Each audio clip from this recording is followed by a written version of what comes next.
You're watching Sports Final. Well, tip-top of the evening, everybody, and welcome to Sports Final on what may well be my favorite basketball weekend of the year. Absolutely. We've got a two-game homestand starting tonight for the Quincy Blue Devils. We have two stellar matchups in Western Illinois with Illini West battling Monmouth, Roseville, and Liberty Payson locked in Mortal Kombat. And, of course, our own annual basketball extravaganza, the KHQA Subway Superfan Shootout. Indeed, your three-game tip-off to a stellar 12-game affair starts on TGI Fridays night at the Pit with a visit from a Gem City native. Oh, the Quincy Notre Dame fans excited for the showdown with Marengo. It was like beach night at the Pit, and the kids all fired up, including the littlest of Indians. And that, my friends, on the left, David Pettit, former Quincy Blue Devil, now the head coach of Marengo, hit a couple of free throws to force overtime with Westinghouse, and Mark Aguirre, a very storied man. His team didn't get a lot of respect early on in this one. Alex Altmix got hot to start this game with back-to-back triples, and that would start the Raiders off on a very good first half in this ball game, capped by Mr. Alex Fitch getting loose and getting down with a dunk right in our face. Fitch on the night with 13 points. Connor Mellon also big off the bench. He was my pregame pick for MVP, but I would be wrong. Connor Mellon with a nice take, then it's Alex Fitch, the spin move again, backing his man down. Marengo had some height. Quincy Notre Dame undaunted in the first half in this ball game. More to come in this one. Connor Mellon cleaning up on the offensive glass. Nice take for that young man. Story of the game, though, as the Raiders would struggle a bit with their offense in the second half, the big fella, Matt McPherson, all 6'9" of him. He had 13 points, all of them clutches. He was named your MVP.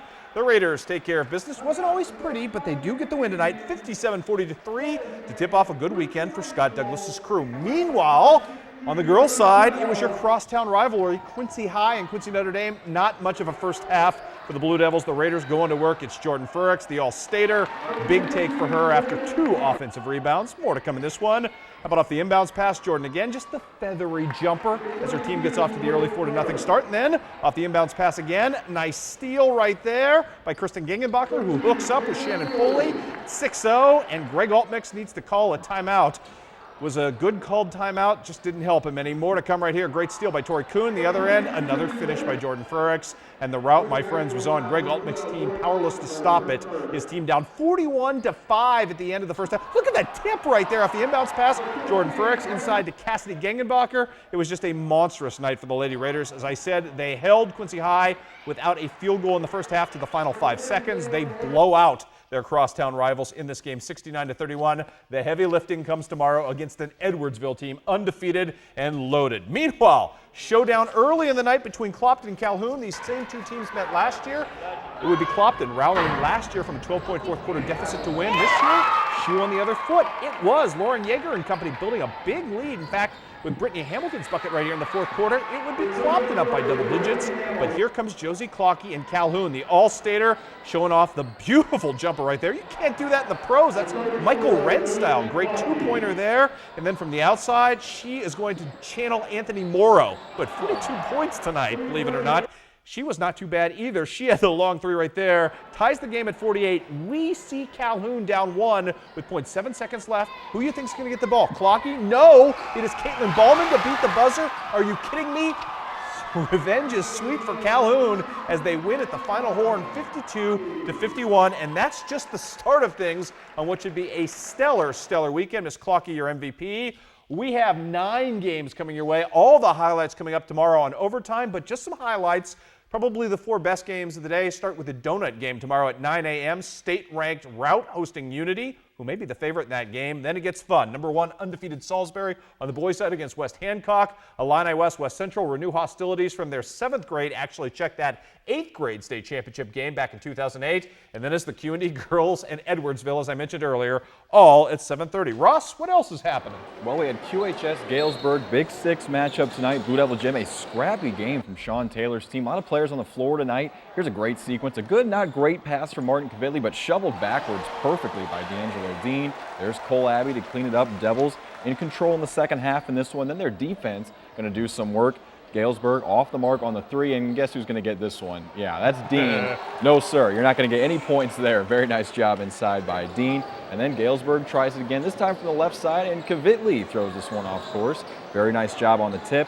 Then Dean going to get the assist here to Jason Solren in the lane. QHS all over Galesburg in the cellar of the Big Six. They win it tonight 66-57. We'll go ahead and pick it up with Payson and Liberty. Half the gym blue, half the gym red. Packed house. This was a great game in this first half.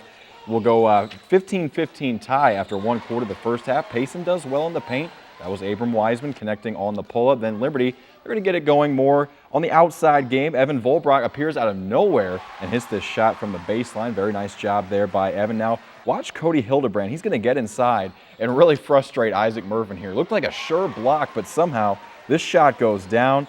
Then later on in this game, they go back and forth. Payson answering, yes, they do. Jake Voss, the 2-on-1 lead for Landon Epperson. This game was close at half, but Liberty pulls away in the fourth quarter. They win it 62-41 over Payson tonight. Quickly through the scoreboard, Griggsville on the road, a big winner over Brussels as Clayton Myers collects his 500th career rebound. Unity survives a scare tonight at Southeastern.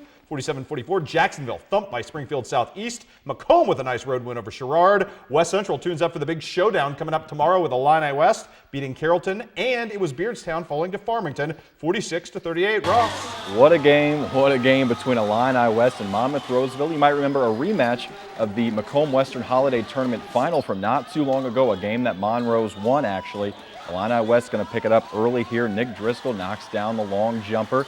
Very nice stroke there from just inside the perimeter. Then Illini West keeps it going. You got to go to the big man. Always a great matchup of big men between these two. Evan McGaffey down low doing work on Monmouth Roseville there. And no fear in the paint. And speaking of no fear, not even fazed by the mascot. How can you say that's not a cute shot?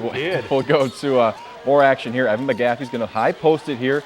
Find Jack Boster, who's going to put on some nice moves. Inside, back to McGaffey, glass and in. Very nice by Evan McGaffey. This game, though, actually went to overtime. These teams looking for a little something extra down the stretch. John Hughes' team had it. McGaffey hits the game-winning free throw in overtime. He had 19 points. Illini West wins it 55-53. What a game. Let's go through the Missouri scores tonight. Hannibal, a huge road win over a very good Moberly team, 65-53. Bubba Williams with 18 there. Marion County knocks off Van Far, 57-26. Score you don't see there, Centralia over Clark County, 58-43. South Shelby boys win at Monroe City, 62-46. It was Palmyra thumping Brookfield on the road. North Shelby loses its fifth straight game, this time to Madison. And Ellsbury is now number 3 in the state, 19-1 on the season. They beat Bowling Green 72-34. Ross, girls side? Van Far underdogs at home against Marion County. Mike Johnson's team still rolling, especially after last week at Mizzou Arena. First half, Jessica Red hits Kaylin Spratt on the run. She gives the credit where it's due, back to the assist. And then Marion County's still working. Randy Lee Plunkett on the inbounds here, slips back inside very quick for the 2. Now, Van Far, here's a nice step by Casey Gatson. She's going to get inside here.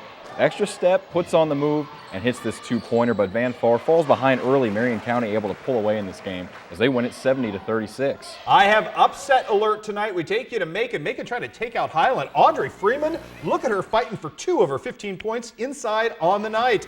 How about Highland playing some defense right here? Abby White's going to get the steal. That, my friends, larceny and layup time at the other end. She banks that home. Good stuff right there. That's more like burglary and bank shot, if you will. Oh, very nice. More to come right here. Abby White again. Oh, wait, no, that's Trinity Rainey the other way. Macon firing on all cylinders tonight.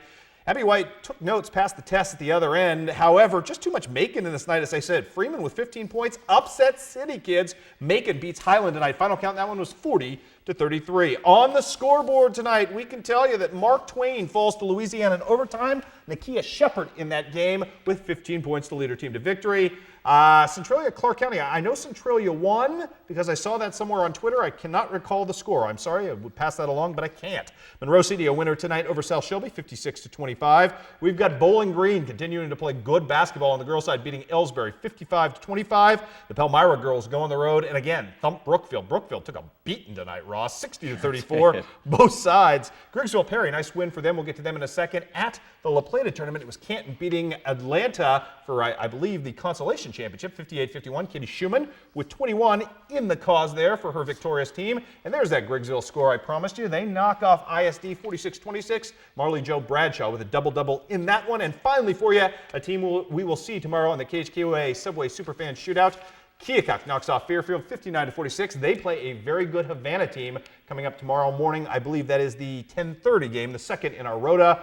we have wall-to-wall coverage from the Superfan Shootout tomorrow. Very good start to the weekend as well. Indeed, you also got some wrestling postseason. We also have the Quincy Blue Devils back at home, and we're going to be in the chat room talking about all of it at 10:40. We'll see you then, everybody.